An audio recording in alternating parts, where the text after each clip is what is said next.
Tech Talk with Matthew Dickerson. Matthew Dickerson. Tech Talk. Tech Talk. Sit back and relax. It's time to talk technology. Attention technocrats of the world, it's time to come together and listen closely to another half hour of the latest in what the 21st century has got to throw at us. It's time for Tech Talk with the Duke of Future News, Mr. Matthew Dickerson. How have you been this week, Matt? I've been actually fantastic this week. I always look forward to this day, James, when we sit down and talk about tech together. But it's great, we're getting more and more listeners now, and we're actually getting some feedback, which is genuine feedback. People don't dress it up for us when they give us a bit of feedback. Tell it like it is. I had one particular listener who contacted me and he said, I've really been enjoying listening to you and James. I really enjoy the information. You've obviously done the research. That's good news. But he said, you've got no idea about... There's always a but there, yeah. There is a but. No idea about electric cars, he told me. He said, there's no way in my lifetime, and he'd be similar age to us, no way in my lifetime that I'll be driving an electric car. They're just not made for people like me. Maybe some people in a big city, but just not for people like me. And we had a bit more of a discussion about it. I wasn't sitting there and about to argue with a listener. But it is interesting just to see what people think about where we're going. And what I found in my lifetime in technology, James, is you cannot say, well, this will never happen, or they'll never develop that. Never say never. And I think with technology, absolutely you're right, never say never. But more importantly, with EVs, as an example, we are at the very beginning of EVs. It'd be like going back 100-odd years ago and some neighbour got some electricity on and me and you sitting there saying, well, these candles, we're never going to get rid of these candles, are we? That electricity. I'll still need my whale oil. That's right. It's interesting. Anyway, it's great to hear. I love when people give us listener feedback. Send your emails through, ask@techtalk.digital. It's fantastic to get that feedback with no punches pulled. No, definitely not. There you go. All right, well, today we're bringing you some updates on the space tourism race between Bezos and Branson. There's some pretty neat defence tech as the US pay homage to Marvel Comics this time. And we've got even more good news for those trypanophobes out there. That's 3 weeks in a row. There's our hat trick about taking needles, but we'll get to that shortly. Let's dive into this episode today with an update that rubs me the wrong way. I'm sorry. A couple of weeks ago, you dropped this bombshell, Matt. Windows 10 is on its way out, folks. It only just arrived, I adjusted to it, and then you told me we're moving on again. Now with this next story, it just feels like you're trying to normalise the bad news. Just do me a favour and go easy with this update, okay? Yeah? I'll do my best. There's only so much I can do. And it is interesting, what you've said is what a lot of people have said. We only just got Windows 10. What are they doing? It was just yesterday, for Pete's sake, you know. And Windows 10, believe it or not, came out in July 2015. So we've had it for a few years. That was yesterday, yeah, sorry. I know as we get older, the time seems to shorten. So it has been around for a little while, and that is a bit unusual for Microsoft to have such a big gap between releases. It's becoming more the norm, I think, now. But in the old days, back in the early 2000s, late 90s, it was every couple of years. So we would have been complaining more often, whereas now we've had a couple of years. I guess so. It's been released, and it's actually received pretty positively by the market. There's only been one company in the past that reached $2 trillion. That's trillion with a T. Yeah, wow. $2 trillion was Apple last year. They became the first $2 trillion company in the world. Microsoft joined them on the back of this announcement. Their share price gained a bit of strength from this announcement and obviously worth $2 trillion. So that's quite good for them. Now, and it is they've got to have some good features here, though. You hope so, wouldn't you, for that? Maybe it's just the fact that people see they're going to sell more stuff, so that's good enough to push them over. But that competition between Apple and Microsoft has been going on for so long. Back in the mid-'70s when you had Steve Jobs and Wozniak and Bill Gates. It's an arm wrestle. Well, it has been, and Microsoft has been in the lead most of the time. They would have hurt terribly when Apple hit the $2 trillion mark last year, so that would have really hurt them. They'd be quite happy to join them now and hoping to get ahead of them, obviously. But anyway, we soldier on with Windows 11. What are the features? Why are you going to upgrade, apart from the fact you'll be forced to when they cut all support, as we talked about last week? But what are the features you're going to jump all over? And the sad part is, James, that the features that are really compelling for people seem to be features that are like a Mac. This is the main focus for it. Right. It's where the two shades of colour have just sort of blended together to form kind of one, perhaps? I think you're right. I think what Microsoft has done to a certain extent is, having been a leader for a long time, they've now looked over their shoulder and they've got a disease that I call LOMS, look over my shoulder. Yeah. They've done that. They've gone, oh, wait up. Look at Apple. They've got this feature. We'll have that feature too. That'll show them. And it's a bit like Windows 3.1. When it first came out with pretty little pictures all over the screen, everyone said, oh, Macs had this for ages. Yeah. Icons, what a concept, using a mouse to click around and drag on icons. But of course, Microsoft said it was different. They had Windows. They didn't have icons like a Mac. But the interface is basically being described by the experts as a Mac-like interface. Isn't that an insult if you've ever heard one? Yeah, there's a punch in the guts. That's right. So it's got a kind of a cleaner design. It's got pastel shades. The start menu button has moved to the center of the screen. The taskbar has moved. So basically, you've got a bit of an Apple look to this Windows that you've got now. So that's not that exciting. It changes the look. Big deal. We can probably get used to that. I think the biggest news is the fact that they've now got Android app integration. And this really says to me that they've basically tipped their hat to Apple and said, you know what, you've got us. You've beaten us in a certain area. We're going to go and team up with Google and make sure that we've got Android apps. So you've got your Android mobile phone, obviously the competitor to Apple's iOS. You've got an Android phone, you want to run those same apps on your PC, hey, you can now do it in Windows 11. So those same apps whatever apps you love and use on your phone, you can then use on your Windows PC, only on your Android phone though. And that's the killer, I think, from Google and Microsoft's perspective. They said, let's get together and try and take on these Apple because, damn, they're beating us in a few different areas. We'll see if we can team up and take them on. So that's the big one, I think, is the Android app integration. They've got some better virtual desktop support. Again, the idea here is a bit like a Mac. You can switch between multiple desktops. Now, Windows 10 had this feature. You could have your own personal desktop or a work desktop or a gaming desktop. Yeah. Switching from one to the other was a bit of a pain. You had to kind of log out of one or switch over from one to the other. Yeah, I never really did much. No one did because it was a pain. Yeah. Whereas now, just like the Apple, you can actually switch between those more or less like an Alt tab. It'll be just a quick key click and you'll be from one normal desktop to another. So you can have that same PC on your work one, your home one, your gaming one, whatever, and switch from desktop to desktop much easier. So that virtual desktop support, I think, a real killer feature as well. Some little features there. They've added Teams to the taskbar. I think this is, again, the whole video conferencing we've got across the world. You've got that integration of Teams now, trying to take on Zoom, trying to take on, FaceTime from Apple. So once again, they're trying to really take them on. But you'll be able to run Teams not just on a Windows PC, but on anything running Android, but also anything running the iOS, so the Apple operating system, even on a Mac. So the idea here is it doesn't matter what you've got, we're having a Teams meeting, everyone get together and bring along whatever device that you've got and we'll be able to have that Teams meeting in that. You can do that with Zoom as well. So this is really Microsoft trying to get into that video conferencing space. Yeah, okay. In general, I think lots of little enhancements, lots of little bits and pieces. They've got some Xbox tech built in there to improve the gaming experience because some people don't buy a console to play their games. They use a PC to play their games. So you've got that feature or facility as well. But in general, it's a bit like when a new model of car comes out. You see lots of little improvements, little enhancements. Is there enough there to say, I'm going to scrap Windows 10 now and get Windows 11 tomorrow? Probably not enough that would compel you to do that. It won't be long now when you buy your new PC. It will just come with Windows 11. Yeah. Get ready for it, folks. Get ready for it. I'm staring defeat in the face. Good. I'm sure that I'll be better off in the future, but I'm still not at a stage where I'm liking it, though. So let's just move on, shall we? Being better and liking it, are they mutually exclusive or can they go together? We'll just move on, and I'm going to leave it behind now and think about that when I absolutely have to.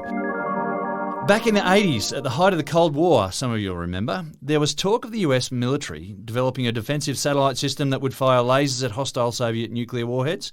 They named it Star Wars, and it sounded pretty cool, but it never really got past that chest-beating phase.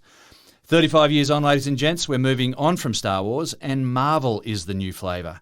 And this time the threat is, wait for it, swarms of drones.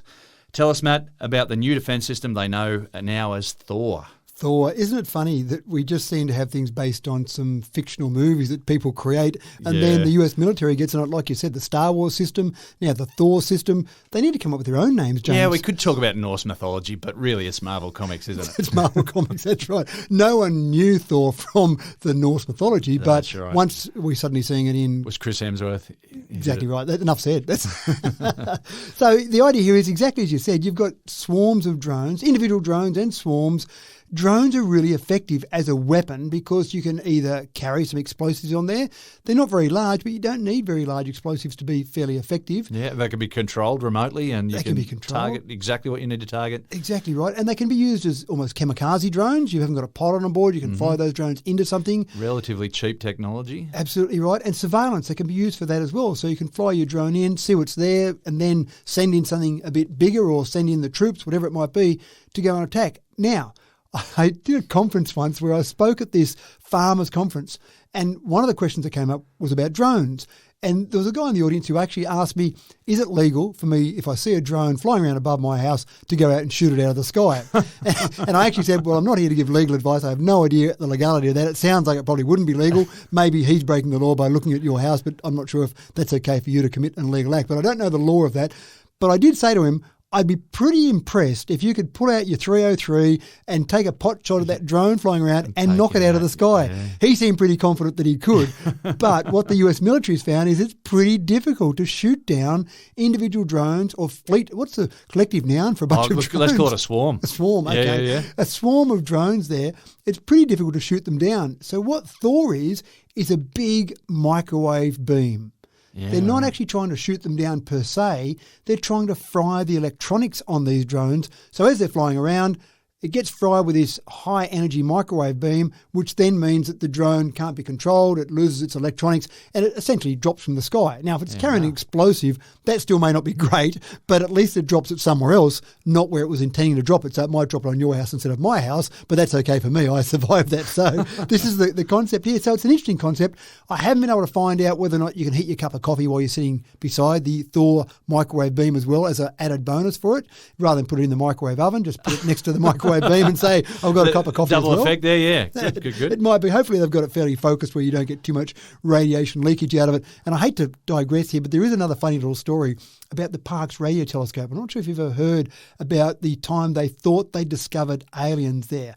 And so it was pretty exciting for them. Parkes radio telescope, obviously it was involved in the first moon landings, and obviously The Dish, a fantastic movie where they played cricket on the dish, so very cool.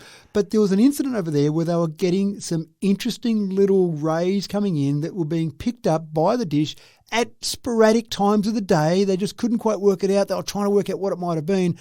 After they were pretty excited about the discovery of alien life, they actually discovered the microwave oven in the kitchen had a small leak. And so whenever someone put their cup of coffee in to heat it up, they were getting some radiation detected on the dish. So it was all a noise about nothing. They worked out that it wasn't alien life. It was just a new microwave required. So I didn't turn the area into Area 52. No. It was a possibility at one stage, I think. Okay. Anyway, THOR will basically be a method or a technology that the US military will use to take some of these drones out of the sky when they're being out there in attack mode. And again, as with everything, we get better at working out ways to harm each other and then better ways to protect ourselves. Yeah. This is one where some places are using drones to try and cause harm to people, so we've got to work out ways to combat that. Straight out of the Tony Stark toolbox, I believe, too, yeah.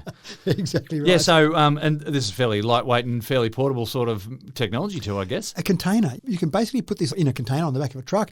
You move it out to the battlefield, out to wherever the place that might be attacked by drones will be. You can set it up within hours, and there you go. You've got THOR shooting things down from the sky, not out of your hands like Tony Stark could do, not quite as impressive as that, but not far off it in terms of having that ability in the real world to actually just park a container there and start shooting these things out of the sky.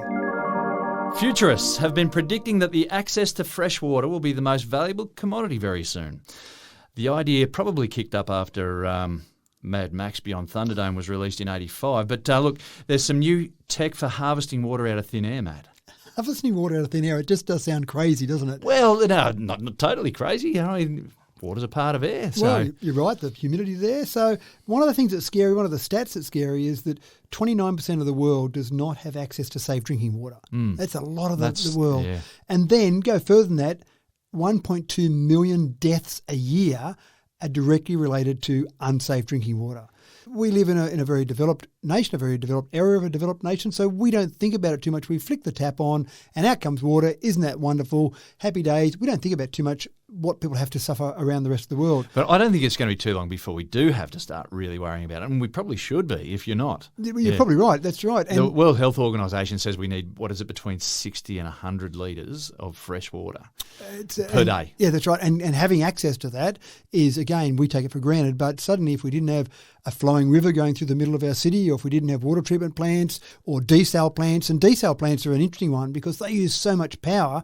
We don't live near the coast, but if you did live near the coast, you'd just go, we'll solve that problem easily with a desal plant. But then you need the power to run that desal plant because they're fairly power intensive. Yeah. And then you've got some waste products that come from that. Yeah, well, that salt has got to go somewhere, and we've already got a lot of salt that we use and market in other ways. And we're probably reducing our salt intake, so we don't need that much salt. Yeah. So this concept here is taking water out of thin air. Now, anyone that's in the Boy Scouts, and I wasn't in the Boy Scouts, but anyone that was would remember that they would have done some sort of lesson on if you're stuck out in the middle of a desert, in the middle of your backyard, if you're going out exploring the backyard and you can't get water, then you put your little bit of thin plastic down on the ground, dig a little hole and wait there overnight, and then the next day there'll be enough water in there to give you, 2 drips of water in your mouth. Yeah, just enough to wet the whistle. That's right, and that's the same concept here. What they've got is quite a clever substance that's got 2 different coatings on the 2 different sides of the substance, and they build a cone. So it's like a glass pane, but built into a cone. And on one side, it's basically collecting heat on that side, and on the other side it's got a temperature differential so that it tends to collect water more than it would if it was just a normal pane of glass. And then that cone-shaped structure allows the water to come down into a point and drip off into some sort of pipe. And then you have multiple ones of these put together and you suddenly get running water out of just sitting it out in the sun. Now, this sort of technology has been around for a little while. What makes this particular technology different is it can harvest water, get ready for it, 24 hours a day. Yeah, in the middle of the right. night, it's still harvesting water because it's retaining some of the heat that it's generated through the day by the sun shining on it. It retains that heat on one side, still has the temperature differential between the two, up to 15 degrees Celsius difference between the two, and then still manages to get that condensation on the other side of it. So that sounds very clever.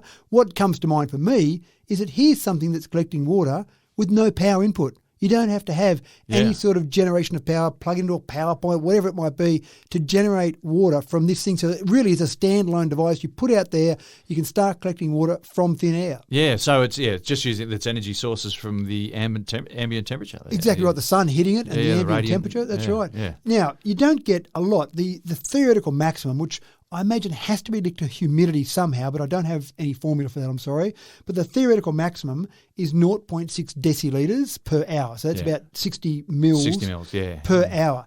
They've been able to get this one in ideal conditions, which again I assume is high humidity, up to 53 millilitres an hour per square metre of surface. So 53 mils an hour, not a lot. You and I aren't going to exist on that.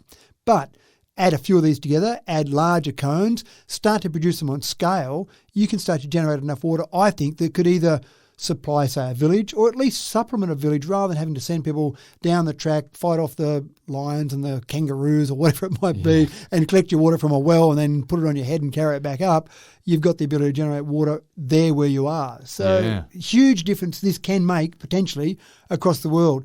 Technology new, it's working now. It's just a matter of getting to the point where they can start to produce these larger and on scale. Like make a lot of them is I think the secret here. And turn things around for those people who are really struggling. And it could be technology that leads us to our own protections in drought-stricken times here in Australia. Exactly right. Recently been through a multi-year drought, so it's pretty tough for people in some of those areas. Again, it might even be something that you could set up for cattle out in the paddock that you don't have to worry about trying to find a water source, get near a dam, whatever it might be, pulling water from the air with enough that might be enough to generate for your sheep or cattle. So there's all sorts of uses for this, I think. Very clever technology, and I can hardly wait to see more of them in operation. Yeah, see where it goes. The space race is in its final stretch. That's the space race for tourism. Jeff Bezos is going to space with his brother on the 20th of July. And I see that he's taking an 82-year-old with him. That was recently on the news. And now Richard Branson and Virgin Galactic have got FAA approval to fly customers into space as well. Tell us about that. Well, you think that means that you're safe, James. If the FAA says we've got approval for Virgin Galactic, that's right, it's given the tick, everything's okay. It's not quite as good as that. And actually, Jeff Bezos' company, Blue Origin, doesn't actually have FAA approval yet. So if they're going to hit their deadline, they need to probably get their skates on to get that done. Virgin Galactic obviously received the fingers from Jeff Bezos and put their own fingers back and said, we've got FAA approval. But it's not FAA approval that I thought would be giving me a huge amount of comfort. All they're doing is they're saying, we believe that this flight going into space is safe for other commercial aircraft in commercial space. We don't really care about what happens to you when you go into space, as long as you don't hurt other people going through our commercial space. So you're not going to hurt them? All good. We'll give you the tick of approval. Yeah, right. You can do what you want to yourself. And right, that's a really interesting outcome there, yeah. It is. And the FAA has said, we don't govern space travel. We don't have any authority over space, but we do have authority over commercial airspace, so we better check this out to make sure it's safe for us. You still need to get the FAA approval. So Blue Origin will still need that because they will be going somewhere near or through commercial airspace. So they'll still need to get the approval, but they don't have to get the approval for the safety of their passengers. So that's interesting. So this is an interesting thing. We've talked about it before. SpaceX is in there as well, trying to get some customers, trying to get paying passengers. Virgin Galactic, they were ahead many years ago, weren't they? They were, yeah. So they were heading for a kick-off time of 2015. This is really significant that Branson's now saying, we're going to do it, we're going to do it, we're going to do it. Yeah. Yeah. They were a long way ahead. Obviously, they're the only one doing it, but they're a long way ahead. And obviously, the deaths and the accidents there. That was a major setback. They had engineers and pilots walking off the job, saying, look, it's an impossible folly. You've got to drop it and just forget about it. So the fact that they're at this stage now is exciting, but it's also worrying. It'll be... Well, I think it got to the point where because other companies were getting there, Richard Branson said, we better get back into there, and obviously doing it. And so now, because they were, I think, so far ahead, they've been able to get that FAA approval before, say, Blue Origin and before SpaceX. But there's a timeline now. We've got dates set.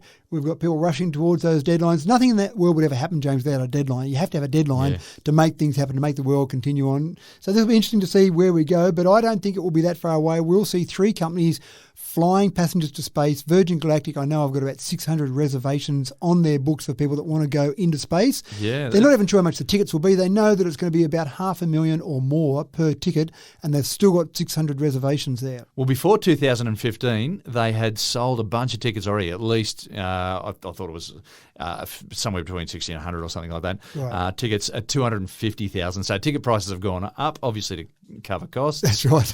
Of lost prototypes. And so if you got a spare 500,000.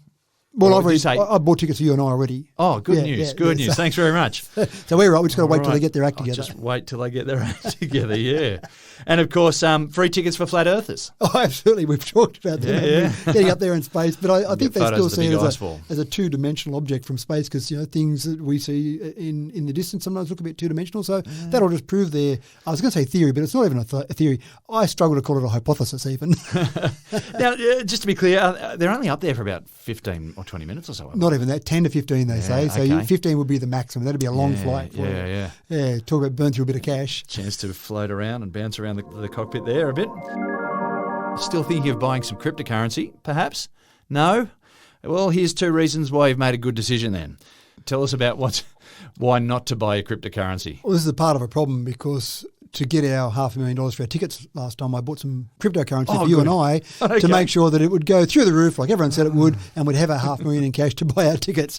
That's a bit of a problem because I had bought it in the cryptocurrency known as Titan, which was a really popular cryptocurrency for a little while. That was the cryptocurrency to have because you don't want to have the one that was popular yesterday because it's suddenly already inflated and all the value is taken out of it. So go and find the new one. So Titan was the good one, and it went booming. It was up to $60 per coin. Some people bought it at a couple of cents, maybe $1 per coin. So suddenly you'd multiplied your money by 60 times. Well, wasn't this fantastic? Until a few days ago where the $60 overnight became zero or near enough. You had to have a lot of decimal points after the zero to finally get to where a number was. And this is part of the problem with cryptocurrency. What is inherently of value behind the cryptocurrency? We know that reserve banks across the world, our reserve bank has gold typically behind our currencies. We know that a business, if you go and buy shares, a business typically has something, maybe some sort of capital assets, buildings, maybe some intellectual property, but there's something there of some tangible value. But cryptocurrencies, what is it? As I said, it's not even thin air. It's nothing. It's nothing. I mean, I know you've used the example before of Monopoly Cash, but I don't think that it's so far from the truth. You could go and buy some Monopoly sets and have some Monopoly Cash and actually say, we've got Monopoly coin, and people would buy it. Oh, look, I understand there's big money to be made in magic beans, growing enormous beanstalks and steal cranky old giants, golden egg-laying geese. Just get through the sales quick enough before people realise they're not On growing. that one, folks. That's right. So that was an interesting one, so that if you were buying some Titan, it's suddenly worth nothing. And there's some people that had invested some serious amount of dollars. I mean, we're talking millions of dollars here in Titan, and then obviously that reduced to not very much. It's a bit like going and putting a bet on the horses, I think. Only put into cryptocurrency what you're happy to lose, because it seems like there's a potential for that. The other one that was... So sorry, why did the value just bottom out completely? There's a few different concepts or ideas around. One was that what happened was known as a rug pull. The fact that this expression even exists should put some alarm bells going off in anyone's mind thinking about this. The expression known as a rug pull is when the creator of the cryptocurrency literally pulls the rug from that cryptocurrency, takes off with your money. So that's potentially one of the things that might have happened. Another thing that might have happened was when it hit $60, people said, wow, that's worth too much. I might get out now. And so that might have increased the supply and decreased the demand, so the price might have gone down a little bit. And then other people said, oh, the price is dropping, I better get out now. And of course, before you know it, there's a spiral. And a bit like the run on the banks in the Great Depression, suddenly everyone's selling, prices dropping, and before we know it, it's down to zero. I actually think it was probably more the first one. I think it was more the rug pull, because I still think you and I have talked about it before. People were sitting there creating cryptocurrencies, laughing all the way to their crypto bank and then turning it into real money. That's right. The other one, which I would absolutely say definitely is a case of exactly that, is a couple of brothers in South Africa didn't create their own cryptocurrency. They didn't actually know how to do that. But what they did know was how to say, we'll invest your money in a cryptocurrency for you. They created an entire business around investing in cryptocurrencies, because some people don't know how to do it. We'll help you out, James. We'll invest some money in cryptocurrency for you because we're such good guys. And there's that Emperor's New Cloak that they got the... So if you they can't said, see it, you're obviously a fool. That's right. You better get in now. We can get you in on the ground floor, James. We can take care of you. Thank you. So they created a business based on cryptocurrencies called AfriCrypt. And what they did was they took people's money and maybe not invested it in cryptocurrencies. They took about $4.75 billion of money from people. Wow. And then they one of the brothers sent out an email and said, look, everyone, to our valued investors, we've just had a little hacking incident. Don't worry. We're on top of it. We're going to sort things out. It just means we won't be able to communicate with you for a little while. Don't tell the authorities, please, because it'll make it harder for us to solve the problem. For some reason, some of the investors went, We didn't have time to get away on the boat. Right. I'm not convinced that this is really a legitimate email. I might just tell the authorities about it anyway. And of course, they told the authorities and they couldn't find the brothers. Oh, what? Lo and behold, one of the big issues with cryptocurrencies is that people sometimes use it when they want to be anonymous, when they want to not have people to be able to trace their funds. So in my opinion, and I apologise to these two brothers if I'm completely wrong, but in my opinion, you've got two brothers at the moment enjoying spending their $4.75 billion worth of Somewhere cash. in the Bahamas. Who knows wherever they want to be, and they're using some Bitcoin or cashing in some Bitcoin. But meanwhile, there's people in, presumably money, South Africa, less $4.75 billion worth of funds because they wanted to get on a surefire winner in Bitcoin. So if you need some warning bells, if you need some examples of things going wrong, and look, maybe our listeners will send us something in, James, and tell us how wonderful an experience they've had with cryptocurrencies and how much money they've made out of it. But I haven't met someone yet, except for testimonials in inverted commas on the net, that tell me about how much money they've made out of cryptocurrencies. Well, yeah, and there's always the magic beans option as well. The nuclear energy debate has been a popular one in classrooms and political party rooms around the globe for years. Currently, I understand there's about 443 nuclear plants across 30 countries on this planet. Safety is a big issue, of course, as well as dealing with the relatively small but extremely nasty sort of waste. But it's the sheer magnitude of energy output that cannot be compared with any of the other forms. Well, a new option, the nuclear battery, is coming on the market. This is some incredible downsizing for convenience, Matt. Downsizing, I do like the idea. I imagine this little AA size battery that you could plug into your drone and it would fire for the next 20 years. Car that goes forever and ever and ever. Right. Imagine that. It would be very cool. But it wasn't quite that size. It's a little bit bigger than a AA battery. But I want to go back because there's a couple of interesting things about how we generate power. And I want to just go back a little bit to the start and see how we do generate power in general terms and then see how nuclear becomes so effective. The thing that I find really interesting is that water is still used in all these different things, coal-fired power, nuclear power, and water's got that property, which is, well, it's a lot of it around, so it's easy to get, but it expands by about 1,600 times when it goes from a liquid to a gas. Now, why that's good is it means you can heat it up and the temperatures aren't ridiculous. As we probably know, 100 degrees Celsius gives us a gas. Manageable, that's right. We're not talking about 1,000 degrees Celsius or something ridiculous. So you can heat it up, turns into a gas. When it expands by 1,600 times, then you can use that to drive a turbine, to spin something. And obviously what we're trying to do, Faraday's law of induction we spoke about in a previous episode, we're trying to spin something, i.e. some conductors through a magnetic field to create electricity. Happy days. So back in 1882, when the Edison Electric Light Station was built, the very first coal-fired power station, it was using the same concept. It heated water, that water turned into steam, that created some velocity in that steam, went through and spun a turbine, and we had electricity. Fantastic. And he started building those coal plants on almost every street corner in New York. Why not? Yeah, because it was all on DC. It was all going to lose its energy through the wires. That's right. When you started transmitting that, because that was the big battle of the day, wasn't it? Yeah, it was. Edison had DC, and of course the competitors had AC, and we know how that ended up finally. So that's still the same concept. We jump forward 139 years. We've got about 2,449 coal-fired power stations around the world, and generally they work on that same principle. They burn coal, they heat up water, they spin gas turbines. Great. Thank you, the industrial age, but it's time for us to move on. That's right. Now, in 1954, they went and found the idea of nuclear. Now, why did nuclear suddenly get exciting for them? It's the same concept, but you can generate a lot more heat out of a much smaller volume of nuclear-powered substance, like uranium, for example, as compared to coal. And if you go back to, I reckon it's probably the most famous physics equation in the world and probably the least understood physics equation. It's one everyone loves. That's right. Thank you, Albert Einstein. That's right. E equals mc squared. When you take that equation and apply that, effectively it's talking about the amount of energy available in the mass of something multiplied by the speed of light squared, which is a big number. You break it down to some practical terms. To give me enough power to run my average household, in coal, I need about 2 tons of coal. So think about a dump truck with a couple of tons of coal, dump that in my front yard, burn that throughout the year. There you go. I've got enough electricity for my house.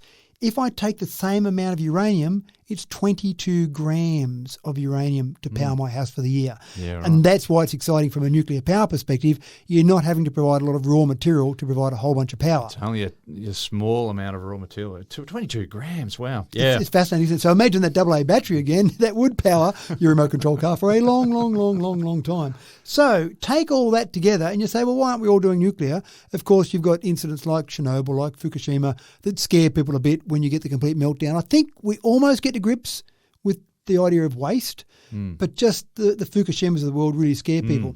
So the concept of the electric battery, getting back to that part of it, and I apologise for the long way around there, I just think it's interesting how you get there.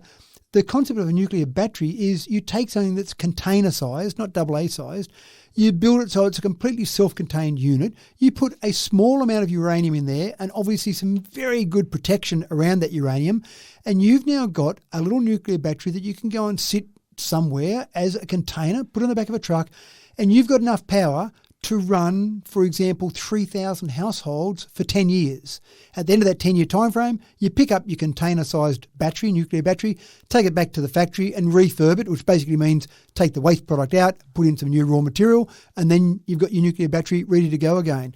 Yeah, safety-wise, obviously you've got a lot of protection within that particular device, but if you get hit by a tsunami like happened in Fukushima, you've got one container. You haven't got a whole nuclear power plant that can be damaged and melt down and cause a catastrophic amount of damage. I mean, I think they had 154,000 residents that had to be evacuated from Fukushima. There's a 20-kilometre disaster zone around Fukushima that just can't be lived in for who knows how long.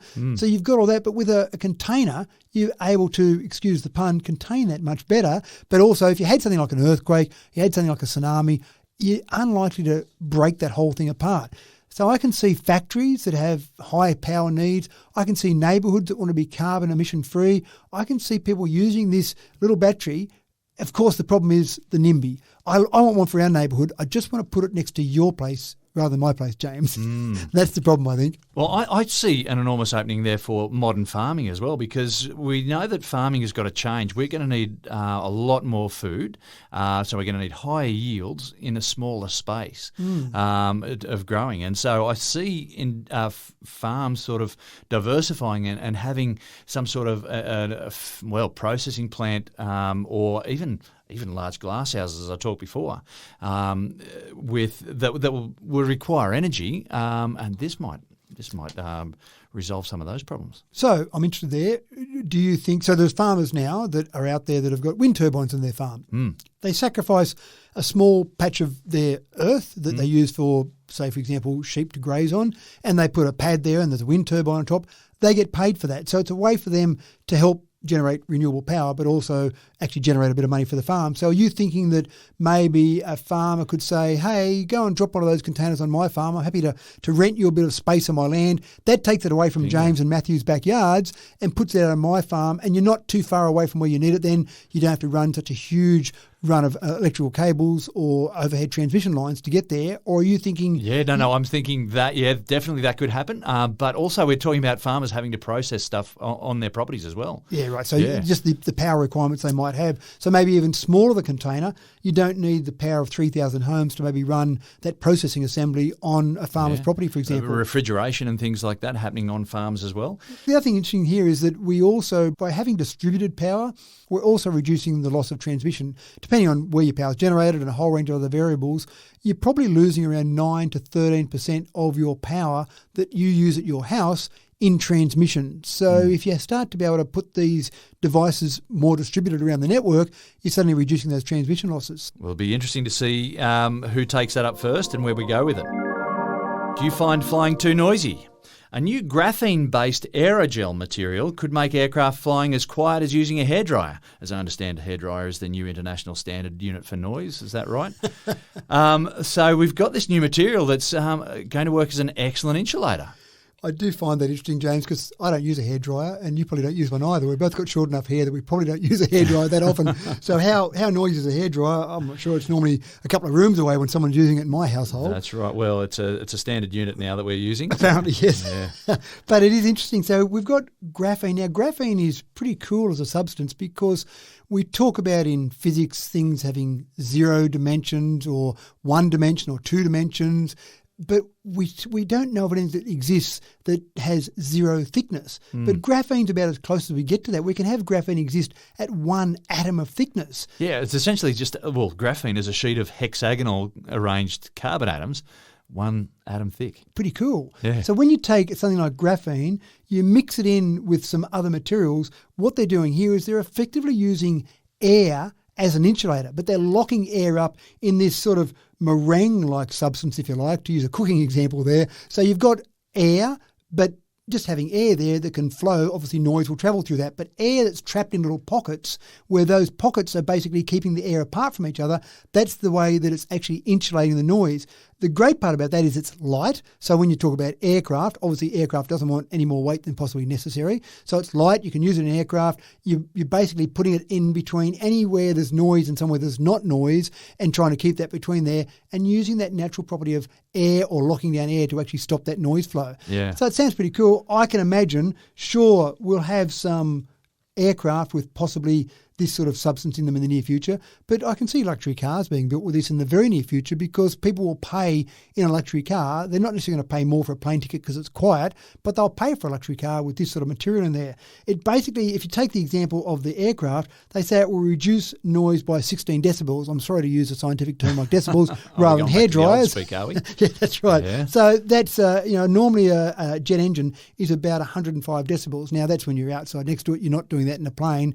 But by the fact that it can reduce it by a further 16 decibels, that means you're getting down to a much more acceptable noise level. Now, I use noise-cancelling headphones when I've flown on aircraft, so I find aircraft quite reasonable. But when you've got to take them off for takeoff and landing for some crazy reason, it's pretty damn noisy in that plane. Yeah. Having that ability to reduce that noise, I think, makes a lot of sense.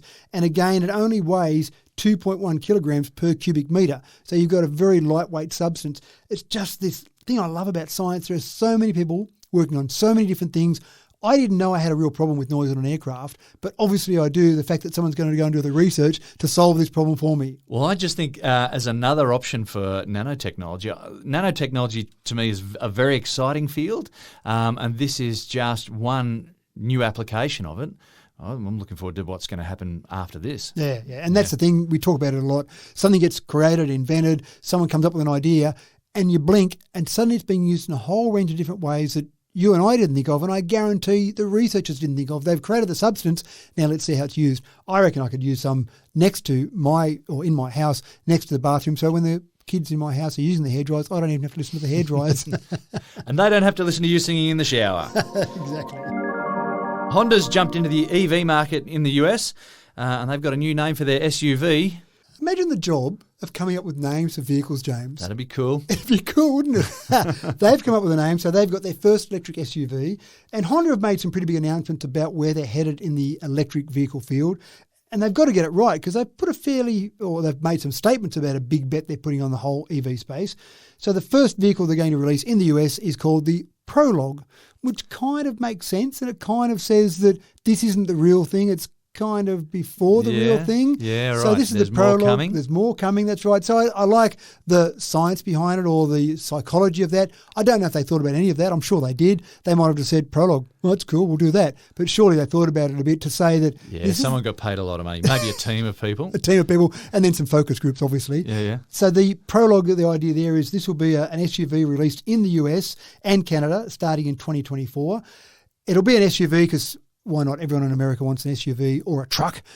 Honda isn't really known for their truck, so they're going down that SUV space. But what's interesting about this is a joint project between Honda and GM, General Motors in America.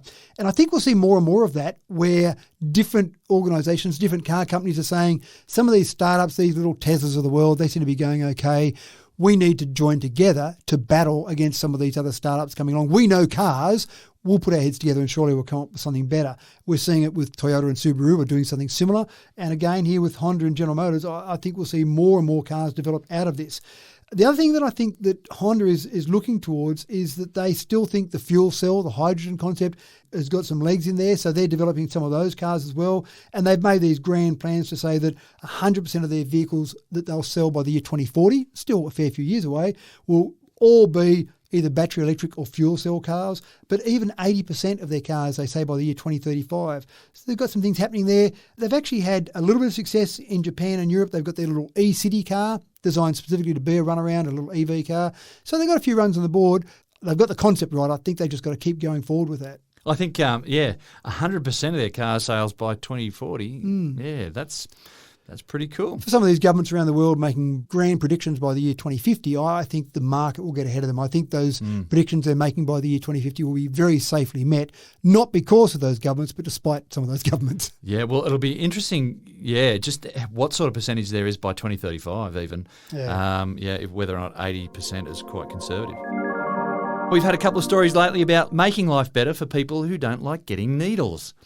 There's virtual reality to help you get used to the idea, and there's a desensitizer to numb the feeling that you actually put on your arm before you get the needle. But apparently the good news just keeps on coming for those trypanophobes. There's no more excuses after this next story. Go and get your vaccination because... let's get rid of the needle altogether. Yeah, why right. not? And you just like saying the word trypanophobe, don't you? Rolls off the tongue. Have you slipped it into a party in the last week, or haven't been able to go to any parties in the last week? But any casual conversations you just slipped that one into? Just in the shops the other day, buying some milk, and I slipped it in there somewhere. Good. Yeah, that's the challenge for our listeners for the next week. Slip in trypanophobe naturally into a conversation somewhere. But rather than have a needle, why not have a needle? That would certainly make a lot more sense to me.